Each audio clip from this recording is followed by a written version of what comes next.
folks, and welcome to another edition of Home Movies Presents. Home Movies Presents is a show where we take your old videotapes and old films that have been collecting dust in the closet for quite a few years. We knock the dust off of them and share them with the rest of the community. Today we're on Mulberry Avenue, truly a grand old avenue, a place where Lincoln Countyans and Fayettevillians are very proud of. But on this very spot in 1952, this avenue took a dark complexion. A tornado, a killer tornado, came through this community.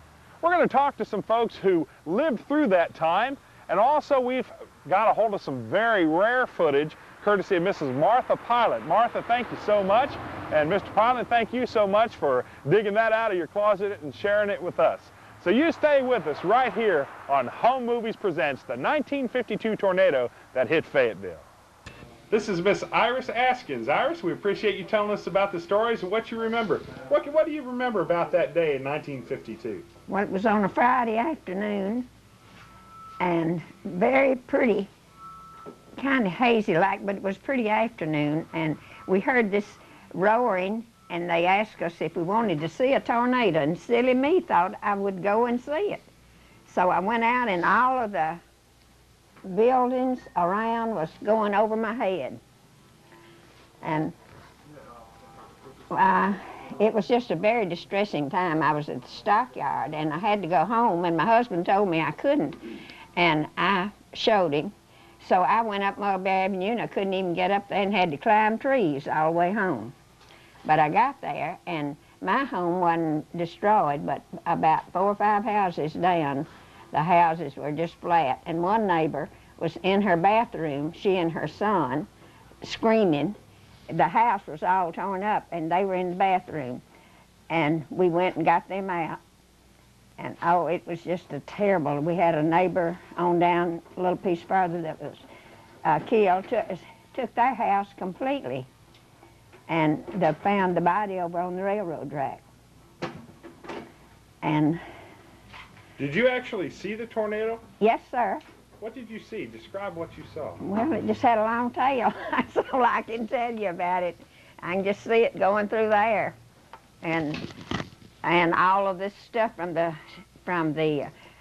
stockyard. And well, our stockyard didn't blow away really, but the flour mill and all of the wheat and all that stuff was up in the air, flying all over us. Oh, it was just the most distressing time ever was. One man followed me and just screaming for me not to touch the wires, but I was going to my mother and my children.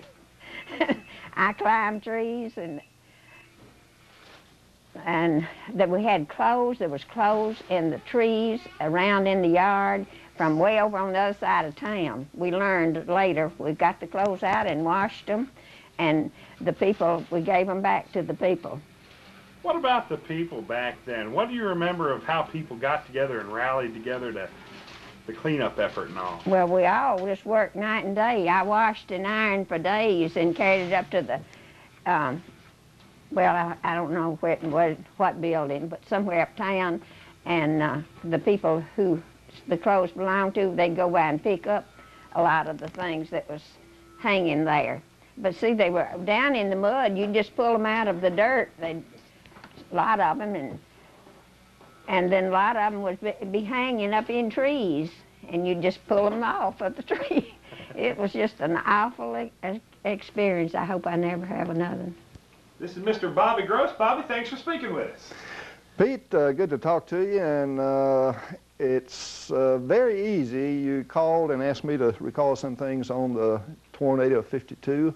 It's very easy to do, even after 40 years or so. That particular day, I was back in our plant working, and I came to the front of the building to the office, and Mr. Jack Peck, office manager, had spotted what he didn't know, tornado, whatever, on the southwest part of town. And we watched it before it even hit Fayetteville. It was, I can't remember exactly the time of day. It was in the middle of the afternoon, I think. But we could see as it hit Fayetteville, the building material, tin, whatever. And that's when we really made up our mind that it was a tornado. but we still looked at it for, gosh, I don't know how long, and kind of foolish because we had never seen a tornado before. But shortly we tried to get to a safer place. So we went back into the building and got where there wasn't any glass that could blow out and hit us. But there was a sliding door, a hinge sliding door, a shipping door that we were standing beside some other men. And as the wind picked up, it blew this door open. And foolish like, we grabbed it, all of us, and put a shoulder to it, and it just picked us up and slammed us back against the wall.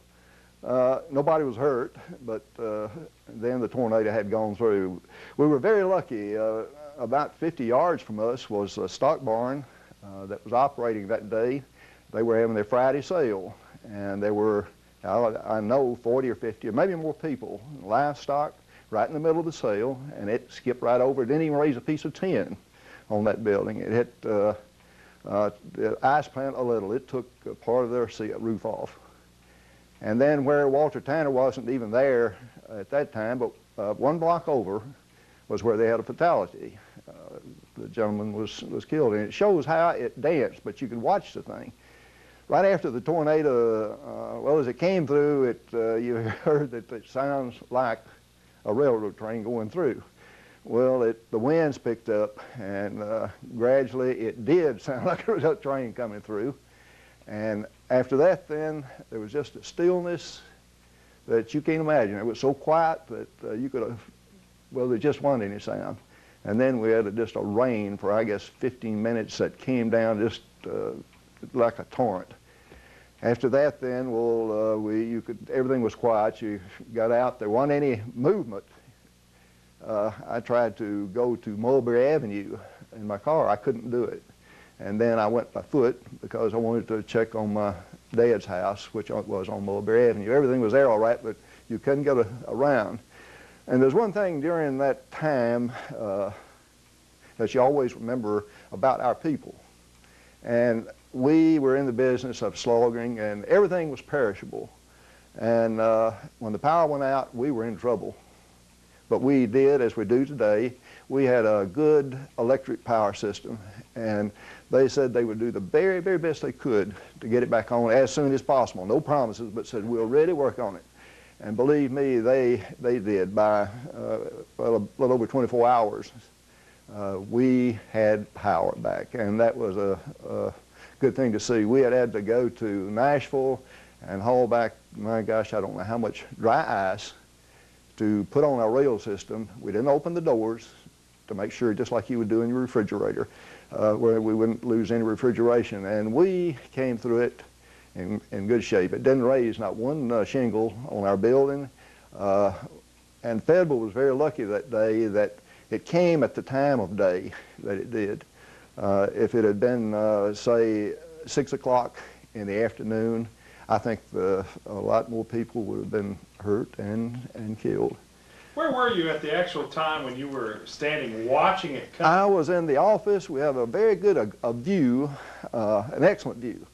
There at that time, Mr. Jones, he was an alderman here. He had a store, Ozella Jones Grocery. And we could almost see where we were, and we knew how it was traveling. It was dancing. It's just like a finger, Pete. It wasn't just a solid funnel. The thing danced, and you could see as it danced and what it would pick up. And we could almost tell when it hit. It's on down from the hospital now. I mean, I don't know if there's a grocery store there now or not, but Ozella's store was completely demolished. But as it hit there, all the building material, it went right up the funnel. And that's when we knew. It wasn't any doubt Jack. But if it hadn't been for Jack Peck, I would have missed the whole tornado. I'd have been in the back of the building. But it was coming right at you. Right at. I mean, it did. Well, after, stupid. I mean, really, that's what you would have to, country boys, I guess. But we watched that darn thing till it was, well, it gives you an idea if it was at the hospital coming toward you, it's time to kind of move. But it was an experience. I'll never forget it. And I'm sure there's a lot of other people like me that it's very vivid. You may forget it, but you recall it very, very soon. And I have a son too that my oldest son was born the year of the tornado. So, and my wife, as I say, it was a joke. She didn't even know it went over. When I called to check on her, she'd been in the shower and it had gone through, and she didn't even know we had a tornado. How do you feel when the skies get dark today? You still look up, and you, as I say, you'll never forget it, and the sound either. Anybody that heard that darn thing, everybody gives it a description, but the best they can describe it does sound like a freight train coming through. And right at the peak of it, it definitely sounds like a freight train. And this is Miss Frances Smith. Hello, Miss Frances. Mrs. Frances Smith. Well, thank you very much. Sorry about that. Yeah. Well, Mrs. Smith, what was it like in Fayetteville back in 1952? well, this particular day, it was raining. It was a rainy way. And it hailed, and it was just real stormy. And then it quit, and it got right yellow. Everything on the outside was just right yellow. And then it rained again, and that's when the tornado hit. My uncle had been to town, who lived with us, and he tried to shut the back door, and it wouldn't shut. And I could hear the popping. So I went back, and I never could shut it because the tornado was going to cross. And I came back through the dining room and looked over at the church. That's what I saw, the inside of the church.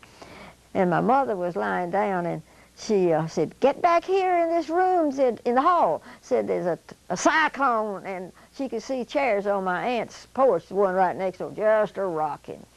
And so, of course, we all got back there then. So, of course, I ran to the front door, and I didn't look up to see the tornado. I was seeing what it had done. Of course, it had made that hole in the church. And the house across the street over there belonged to Miss Mamie Fanning, and she had gas, and a tree was uprooted, and it caused the house to catch on fire. And she had just gone to the hospital with a heart attack. And then Miss Rachel Burris had an apartment upstairs, and I've forgotten who had the apartment on the porch, but they got nearly everything out. And then I looked up the next house up there, and it didn't have any top on it. Everything was just sitting up there just like, well, it didn't have a top on it. And then, of course, the house across the street there where the big tree flopped over it. And they had to root it up. And then it just kept raining, just a misty rain, a messy rain. So my cousin's wife and I got out to ramble around, see what it looked like. And that's when we went on down to see the Templeton garage and the bus station and all those places down there that were torn down. And, of course, there was no electricity.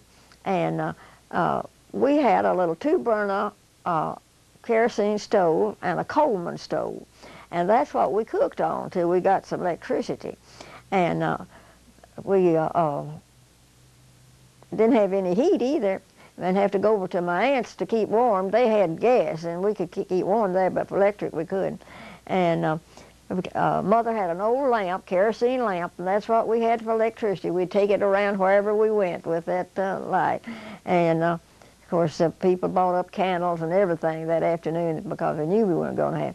And I kept water boiling and kept coffee for the boys that were working, you know, standing around and working. And every so many hours I'd take them out a cup of coffee.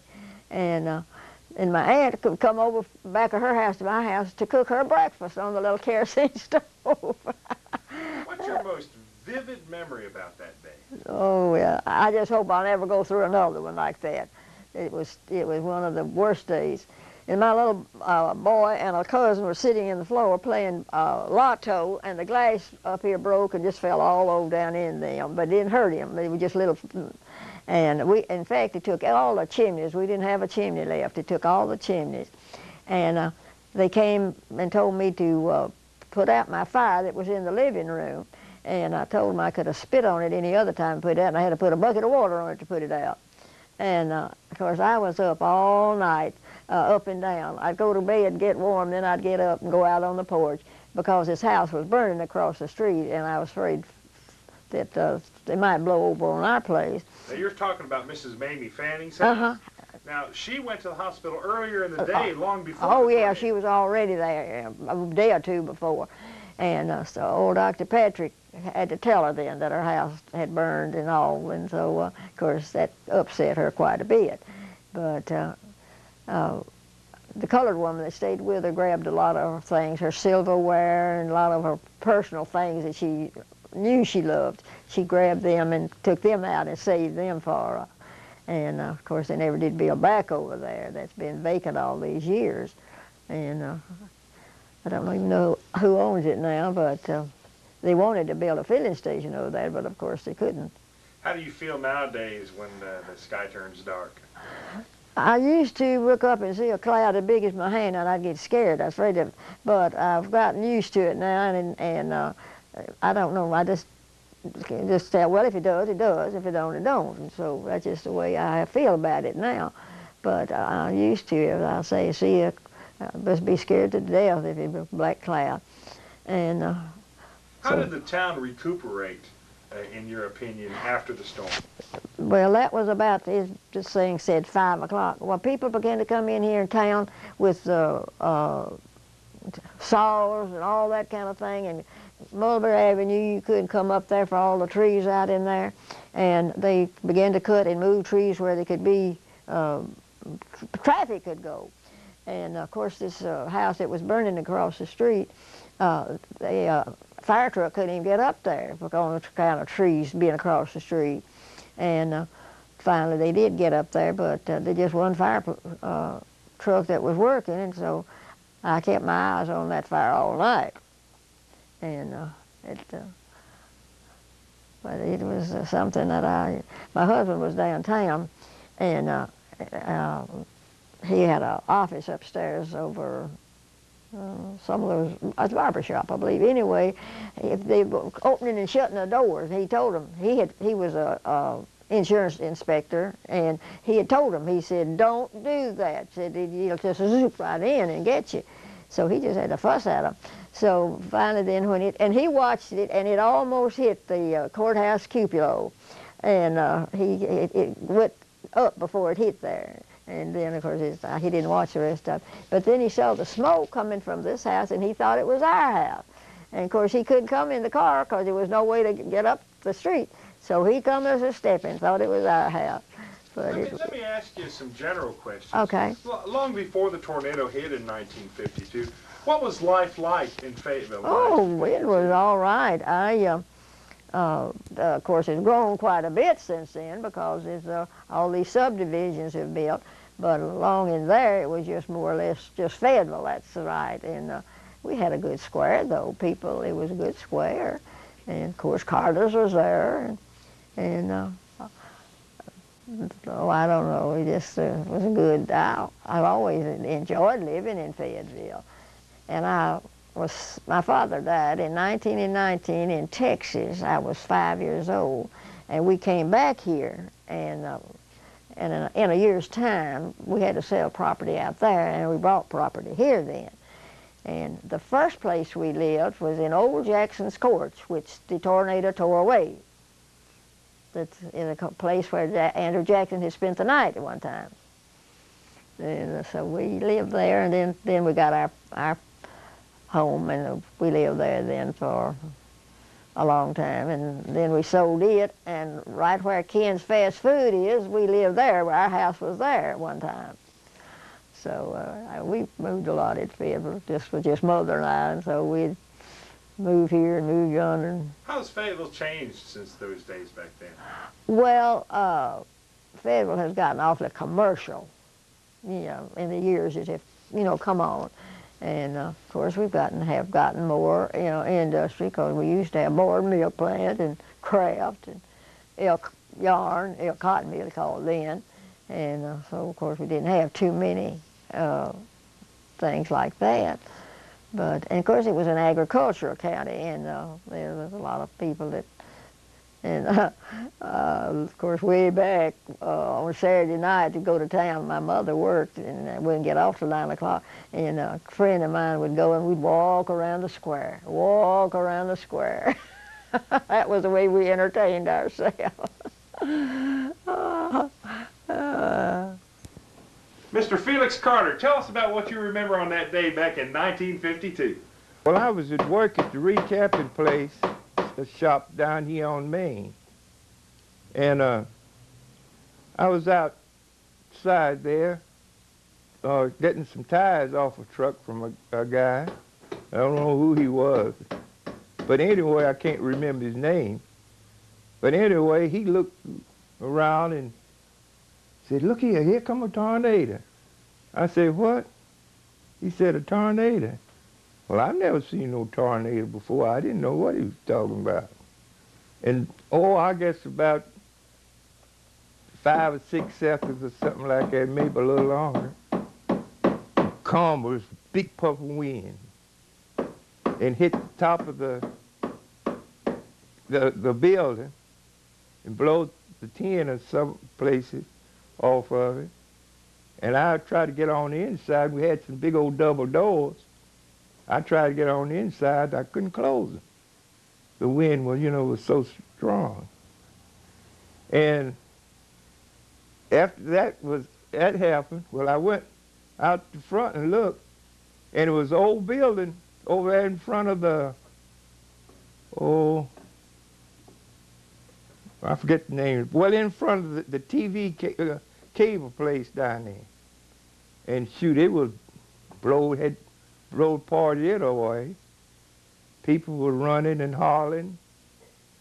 So I got scared and I come on home. And my mother and dad. Where was home?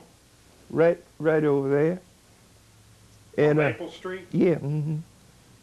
And I looked, when I got over to the corner, I looked around, and they was out there in the yard sweeping, the glees and things. And I said, "You don't know there's a tornado?" They said, "No." And shoot, Market Street and West End, shoot, it was a lot of buildings. Down wasn't too many, but you could tell where it'd been through. And next thing you knew that, out here in West End, well, there was some houses there just built, and there was a big field over there. It'd been plowed and they had corn in it.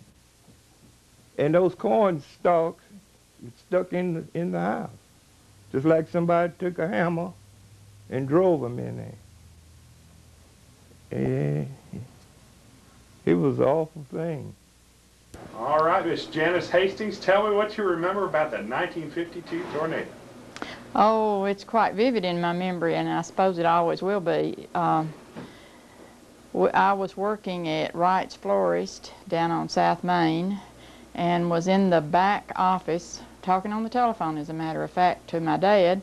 The basketball tournament was going on in Winchester at that time, and I was asking about using the car to drive to Winchester that night. And he was at the old municipal building on East College at that time, and looking out the window, and he said, "My goodness, the weather is bad." Said the sign down at the Largent Hotel has just blown off, and he said, "You better wait and let's see what the weather does before we decide about going to Winchester." And with that, just behind me was a solid glass wall, and behind that was the greenhouse that we used there at the florist to grow the plants and what have you. Behind that, you looked over the hill to the hospital. During the time that I was talking to him, the wind, you could see it and hear it, and it was picking up particles and looked like huge things up in the air. And then it came and it just rolled the top of the greenhouse toward me. And I pitched the phone down just before it hit and started down into the basement, and Henry Wright Jr. was there and pushed me back into the other room where his mother and his father were at that time. They were both very elderly. We pushed them down under the counter, but the glass had already hit, and from there that night I went up to the hospital and stayed and helped with the people up there, and they were picking glass out of my hair quite a bit of the night, but it was quite memorable. What do you remember up at the hospital that evening? Well, the darkness, I suppose, was we only had some auxiliary lighting there, and the hallways were dark, and you know, the sirens were where the fires were, and the sirens sounded probably even worse in the dark than they would have in the daylight. And the people crying, and of course numerous people were coming trying to get there to see if any of their relatives and all, and the phones were ringing, and it was quite hectic. Something I hope we never have to go through again. Did you see the actual tornado itself? Yes, I was saying over and over, or so my dad said. I don't remember much about that, but he said I was saying over and over, cyclone funnel, and it was truly a funnel cloud. What do you remember seeing about it, about the just the path it took? It was coming straight from across the hill there at the hospital, straight toward where we were, toward the downtown area. What did you think when you finally came out and looked around? Oh, it was horrible. After there was a quiet and a yellow, the sky was yellow looking, and then of course the rains came, and that night the power lines were down.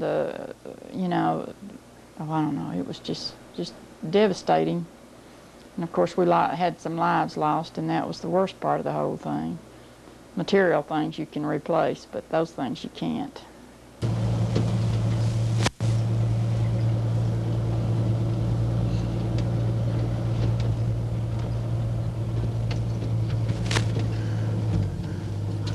Ah, this old truck could tell you some memories. This is a 1952 Chevrolet. You know, it's funny that we pull up on this very spot. This is the site of Underwood's garage, virtually destroyed by the tornado of 1952. Our current town mayor here in Fayetteville, Tennessee, Mr. John Ed Underwood, had some rare photos and this to say about that day back in 1952. Mayor John Ed Underwood. Well, I was 11 years old, and it was in the afternoon, and I was in my father's business. He owned an automobile repair shop, and there were about 7 people in there at the time, and all of a sudden everything went black, and it sounded like 1,000 machine guns shooting at the building, and then a big train came roaring through, and it blew us away. It absolutely, totally tore everything that my father and mother owned to fare you well. We had a home, it was in front of our business there on Lincoln Avenue, and it was a 2-story brick home, and then we had Dad's business behind it, just kind of the same similar building that's there today. And in a matter of seconds, it was all gone. Now, you were in the building at the time. That's correct. Yeah, there were 7, there was probably 5 mechanics and a mechanic from another town from Lewisburg had just pulled in with a wrecked car and on his wrecker for Dad to set the frame on it. It had been wrecked, and that's what saved 3 of us, because we 3 got in it, or 2 of the mechanics grabbed me and pulled me inside of it. And then in the home, in our house, which was rented to, the upstairs apartment was rented to a couple, and their 2 children and their grandmother were in the home upstairs, and they had started down the stairwell, and the house caved in on them. They weren't really seriously hurt.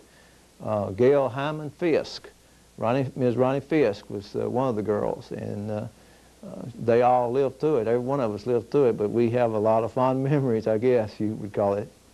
When the tornado hit, what were you thinking? Well, you didn't have time enough to think. The best I remember, it was just everything going wrong. And like I said, I think that we had our eyes open, but it was just pitch dark. What do you remember about when you emerged out of Underwood's garage? What did you see as you came out from under the wreckage? It wasn't what I saw as much as what I heard. Of course, any child would recognize their mother's voice, I guess. And my mom had been to Gunner's beauty shop that day. Every Friday for 100 years, she'd gone and got beautified. But she'd been there and saw the tail end or the results of what was happening around her up there. And she came down the alley, and as she came down the alley, there was a tree across, and of course all she could see was the destruction. And she was screaming bloody murder. And I remember getting away from my father and running towards her. were through live wires and everything was popping everything, but I wasn't thinking. I was trying to get to Mother because I thought she was under the tree.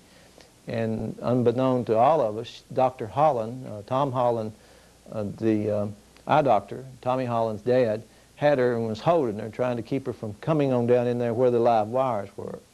And that's what I remember of Aftermath. And then seeing everybody trying to get their senses back together. And the most comical part that I remember, as I told you a while ago, there was a man in our business from Lewisburg who had just pulled in with a wrecker with a car on it.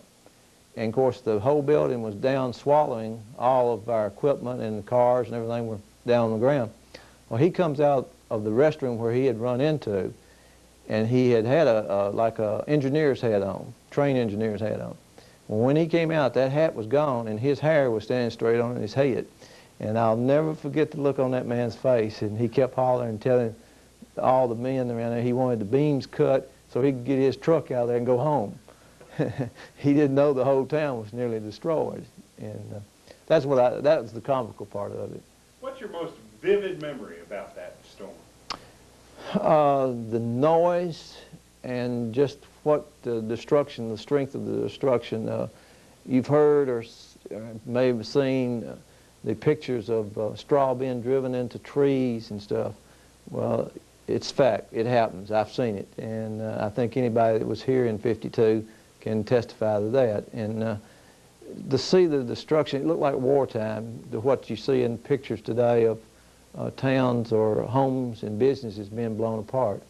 And the vivid memory of going up, Mr. Bass, who was his son was in my class, and he came by and got me from Mother and Daddy to take me home with them that night.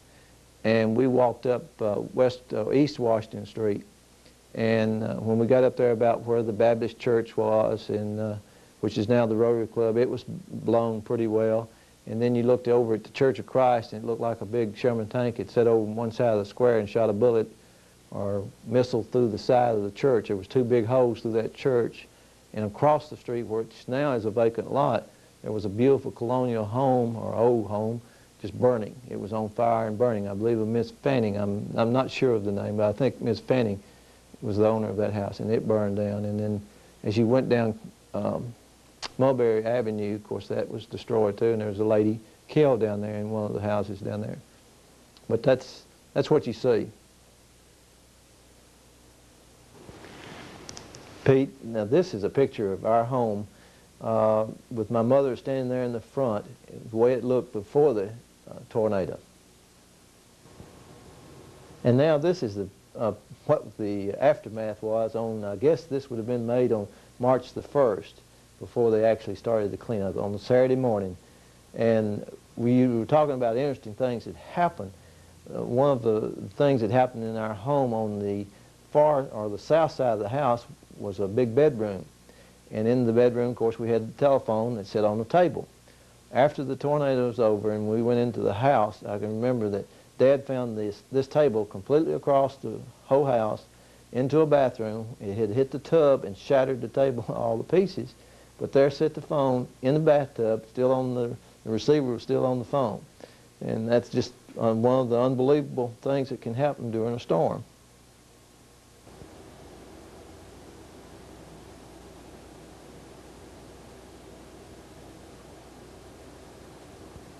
This picture gives you an idea of what the house looked like looking from southwest to northeast. And if you'll notice today, that wall there right in the corner of the picture is still there. And it'll give you an idea of what the house looked like once it was all over with. So you not only lost your business, but you lost your house as well. That's right. Lost our home and lost the business. Did the business ever reopen? Oh, yes. We were there until 1978. Dad opened the business there at this location in 1946, and I closed the business in 1978. Pete, this right in here was the garage, and this is our home that was laid down. This building here now is what we know as Schrader's Auto Parts. And right here was the Gunther Berg and Johnson automobile dealership, which is now where People's Bank is. And this is People's Bank's parking lot now. And right here was Jersey Go Dairies that a lot of people will remember. It was a block building that was completely destroyed. And next to it, a lot of them may have heard of the Andrew Jackson Court. Well, that's where Andrew Jackson supposedly came through to Fayetteville and spent the night on several occasions. And it was left standing.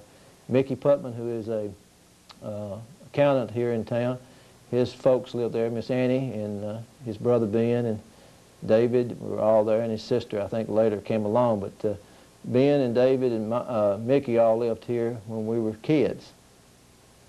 You told a story about a block building that was completely destroyed? Yes. Where was that? That was right here. That was the Jersey Go Dairy building. There was 2 young ladies in there that worked there, I believe. One might have been visiting, but whatever. That they lived through it, but they suffered a lot of pain and agony. I think one of them, I was told, or I never did see her at the time, but had a nail driven through her arm, upper arm. Wow. And it was completely gone.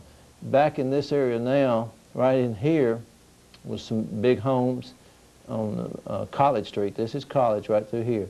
This is where Dwight's Food Town is now, right in there. And this over here across the street, of course, was not hurt, but this was now is the Lincoln County Bank and Gerald Foodland. Pete, this is a picture that I'm very proud of because it shows my father looking around in his business, what was left of it. And you can see the steel work behind him, the beams in the building. They're still there. We put them back. He did.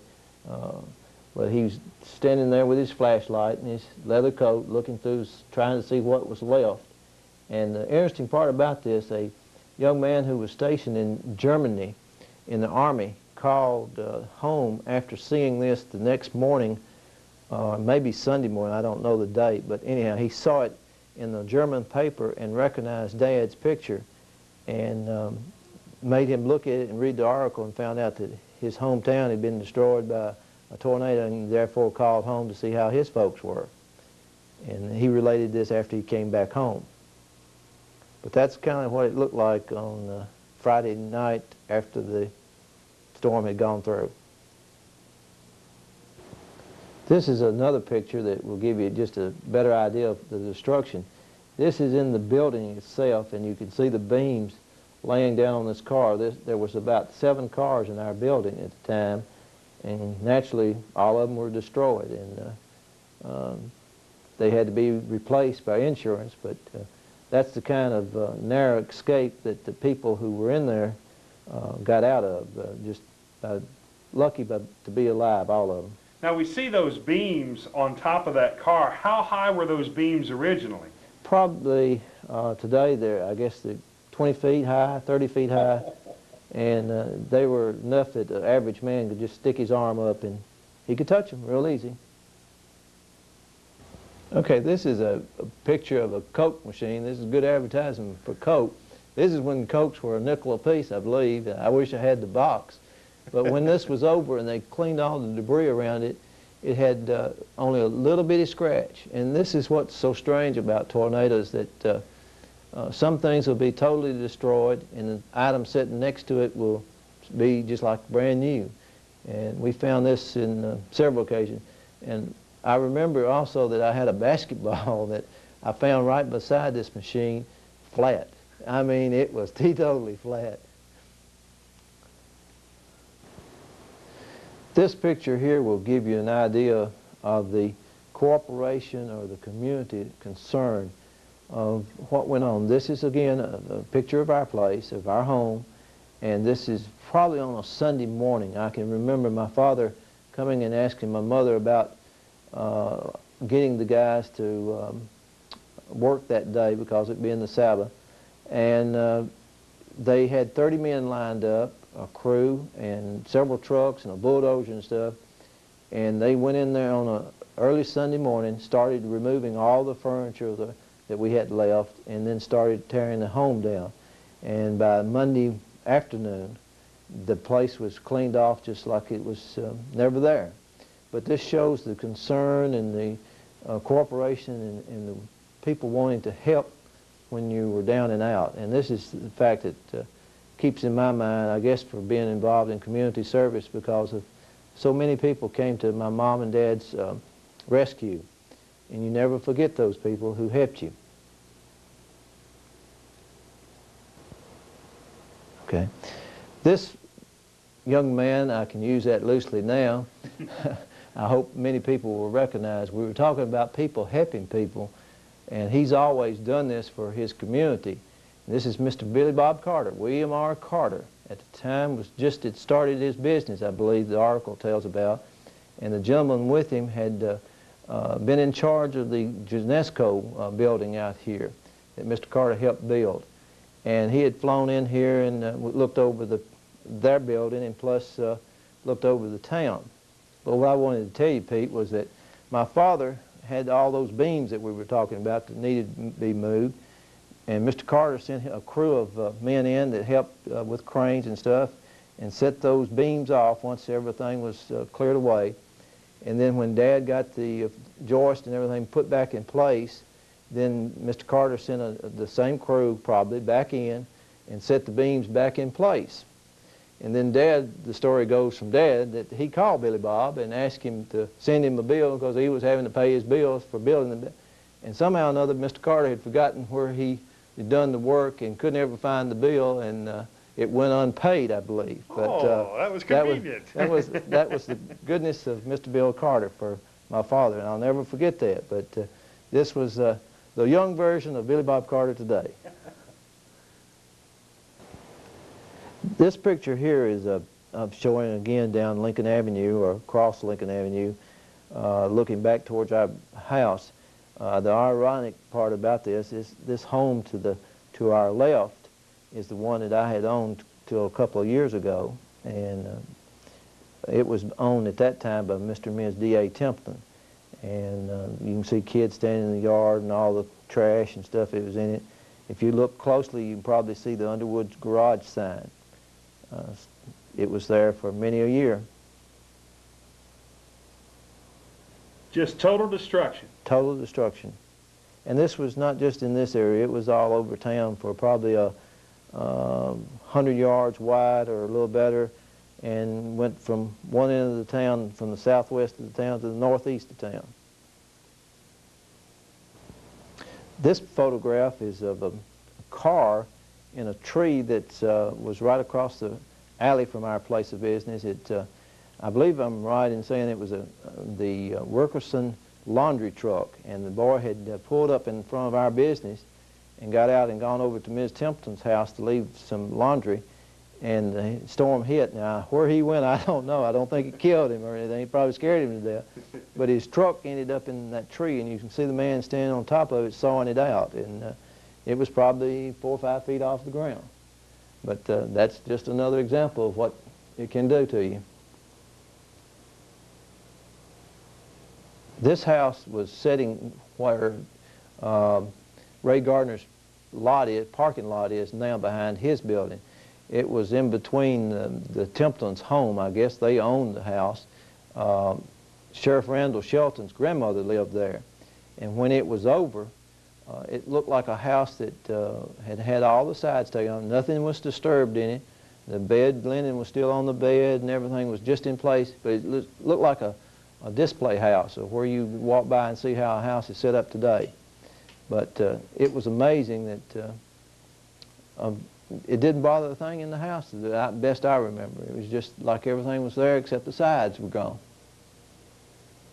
This photograph is of the truck from Standard Drugstore here in Fayetteville that was owned by Mr. Brooks, the father of our ex-mayor Elgin Brooks. And it was completely, totally destroyed and crushed.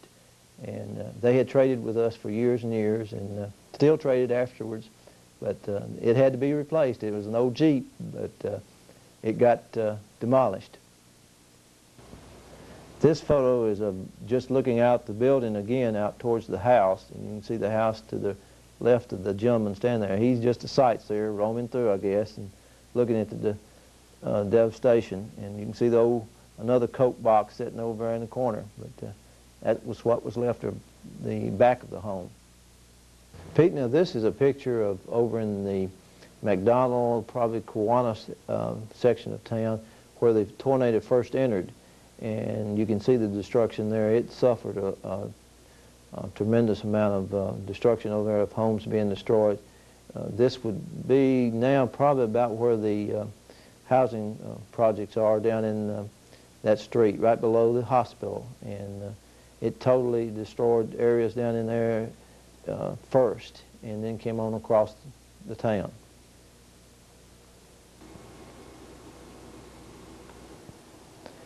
Pete, this is the way the Fayetteville looked from the air in probably 1950, somewhere along in there, right before the tornado. And we'll start and try to track the tornado. As you notice right here is what now is the People's Bank. In this area over here, of course, is where Gerald's and Lincoln County Bank is. And as it moved on, it came across our home and business right through here, came on up through here. This is Main Street that we're approaching now. And many people will remember that the old bus station was right here. And it destroyed several homes right along in here, moved on out and crossed and got this home here, which now is the Baptist church, and destroyed or damaged real bad the Episcopal church, which is right here. And it moved on up, and this is the what now is the Rotary Club, and at that time was the Baptist church, and came on across the street here. Here's the Church of Christ, and right in here is the home of Ms. Fanning that we were talking about first part of the program, burning.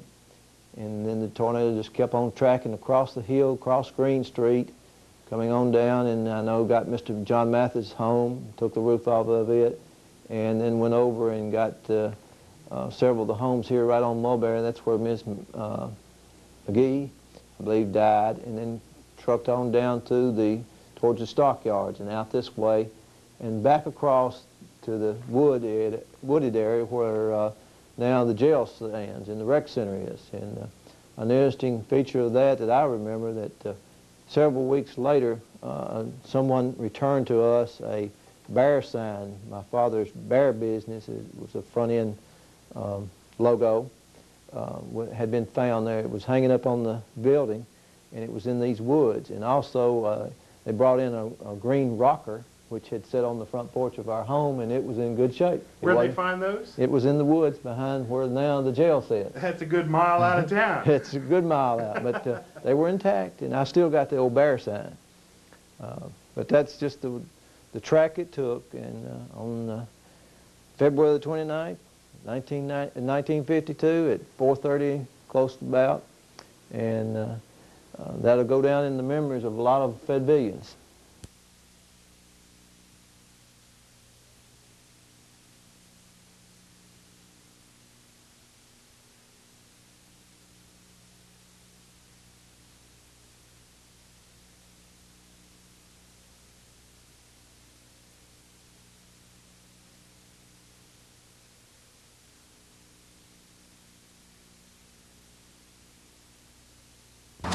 This is all that remains of the home of Mr. and Mrs. Eugene McGee.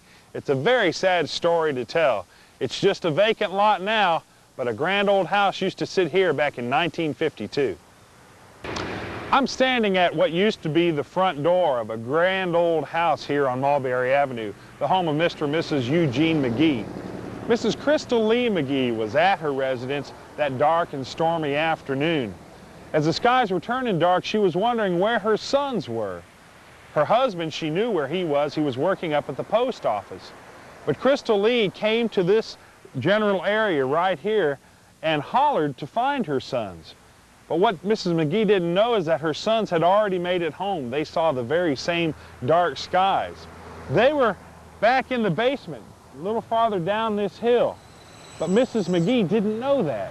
She was on her front porch, or in the front part of her house, rather, hollering for her kids when devastation struck and the house exploded around her. It's a sad story, but only one of three. There were 3 deaths included in that storm. A Mr. Hugh McAdams in Belfast was struck and killed by debris from his barn. And a Mr. Willard McCown was killed just a few streets down from here on Polk Avenue when he was also in the path of that devastating storm. Mr. Joe Bryson, tell me about your 1952 tornado memories. Scariest day I've been in my life.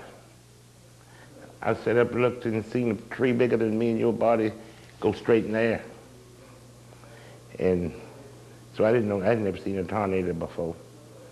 But it was something else. It sounded like two trains running. You saw the actual tornado? Looked at it. Tell me about the time just before the tornado and what you saw. The day before, it was sort of like it is today. Kind of a nice day, and then it got sort of hazy.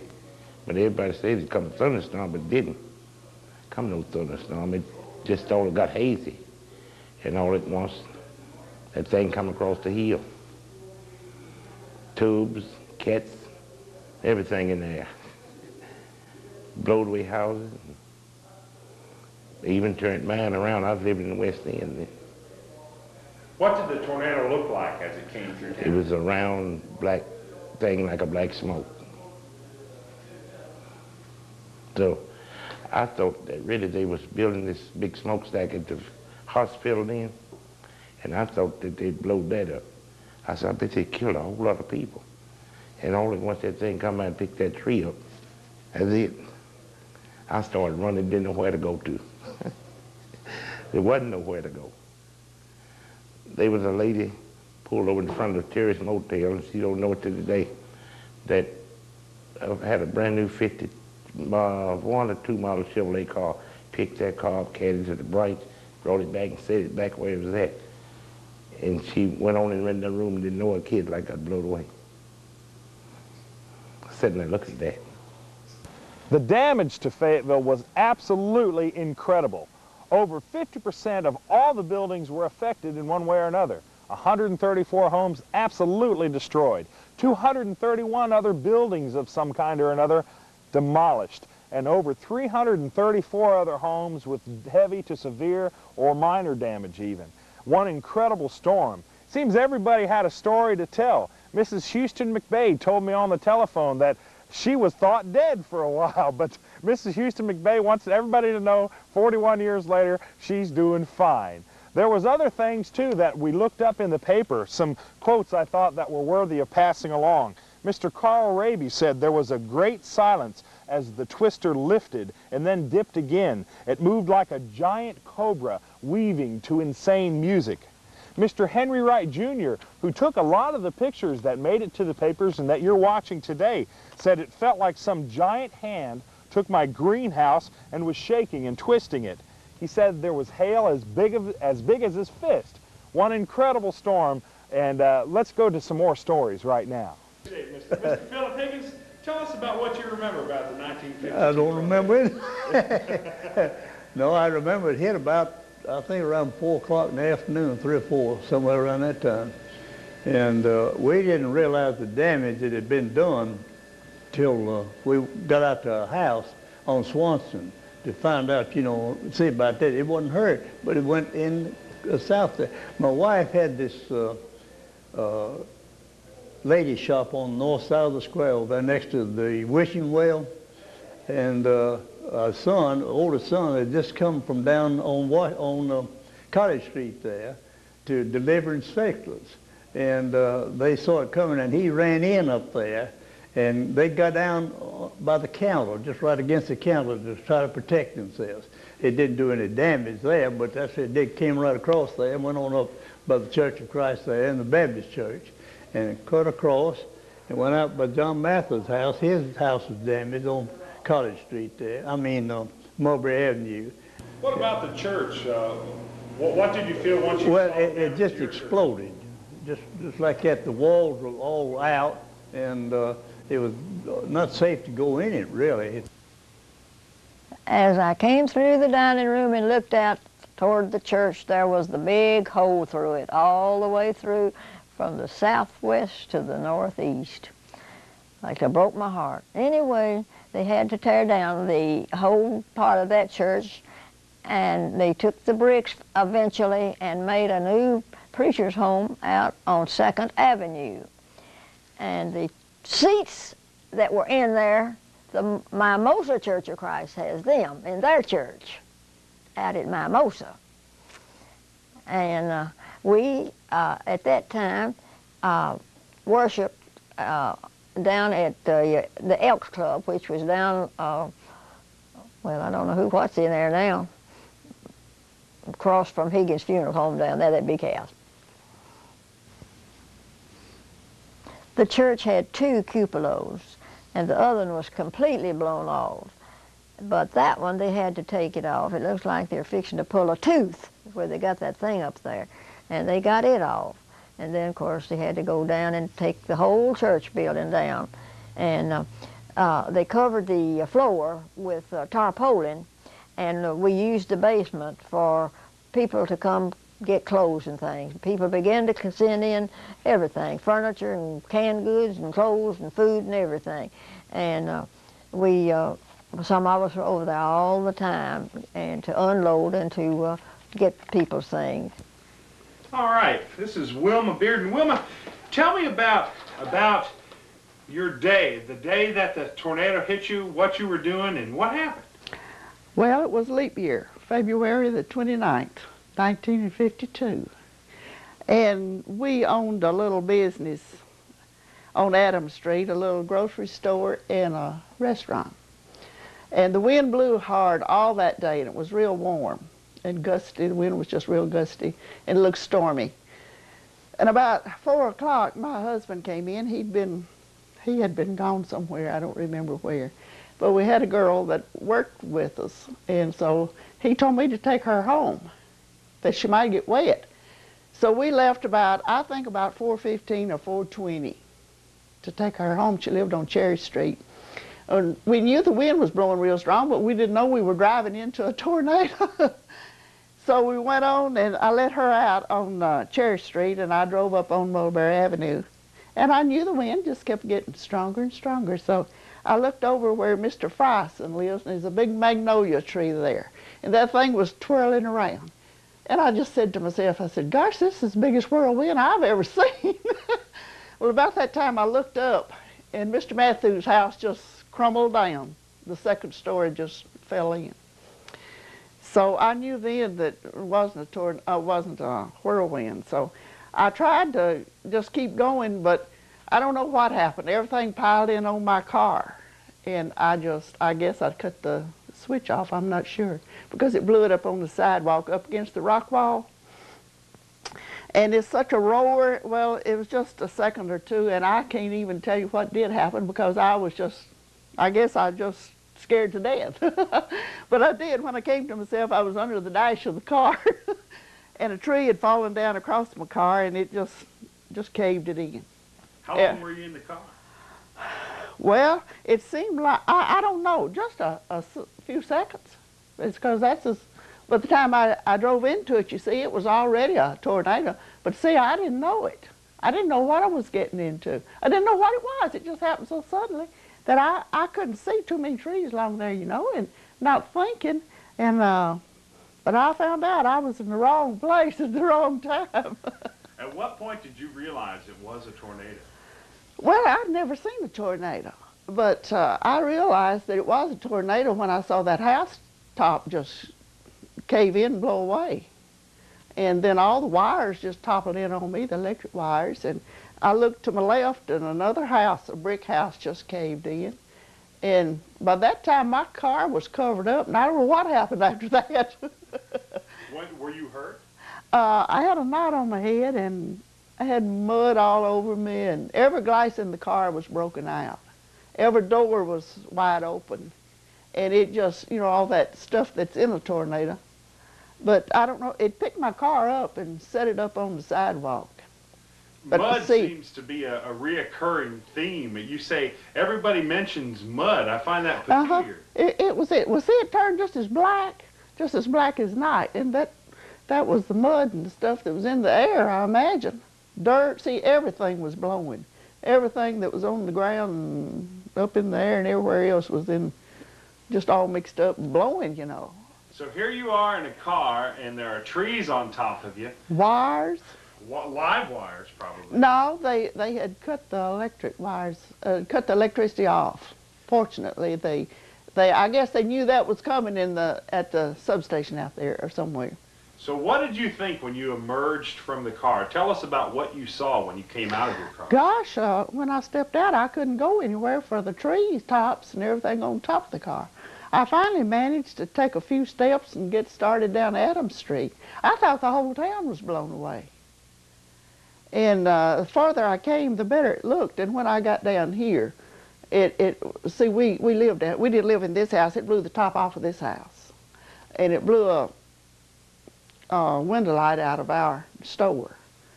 And I met somebody up, Billy Cheatham, up the street, and how he got there I'll never know unless it blew him there.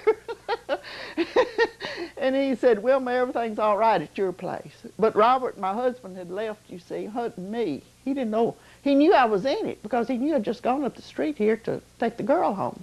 And he knew I was right directly. But they didn't know what was coming, you see. They were here, and when it hit, they didn't know what was happening, hardly.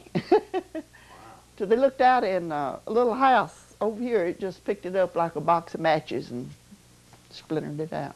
How long did it take things to get back to normal? Golly, it was just as still when it passed over, just for a second, just as still. And then everything turned loose. Horns blowing, sirens going, you know, the fire department and everything. And in just a few seconds, all hell broke loose. And then, you know, everybody had to work out all that mess. Traffic, we couldn't go anywhere, you see. How long did it take you to get back home? Well, I finally found my way down here, and a dog got after me and tried to bite me, and me scared to death, too. It didn't take long. What did your husband say?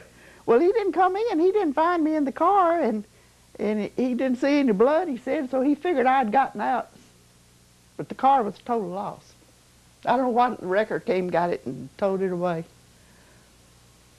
Wow. So now what do you think today when you see the sky starting to turn? Well, you can imagine. I don't get out in a car, that's for sure. We had a tornado here about 2 weeks before this one came. And I was talking to some friends. It didn't strike here. It hit up Mulberry and went on up toward Winchester. And I just said to these friends, I said, you know what I'd do? If I knew a tornado was coming, I'd get in my car and just start driving. But I found out I don't want to do that. Well, it was really bad.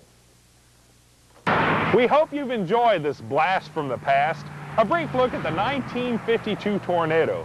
Makes you wonder where you were during that tornado and when it came through. Everybody has a memory. We'd like to say a special thanks to all of those of you who helped put this show together.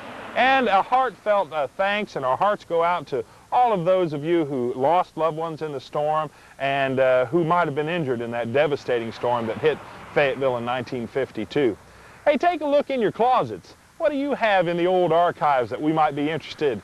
Would you share it with the rest of the community? Well, we hope so. If you do have something that you'd like to share, give us a call at Fayetteville Cablevision Channel 6. But until next time, this is Pete James with Home Movies Presents.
everyone, and welcome to Fayetteville Host of Christmas Past. What you're looking at is a trolley, an old-fashioned trolley car that's taking people in and out of the city of Fayetteville and going around the square.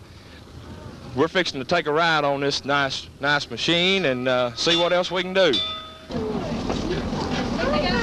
Come on in. Oh, come on and get in. All right, and we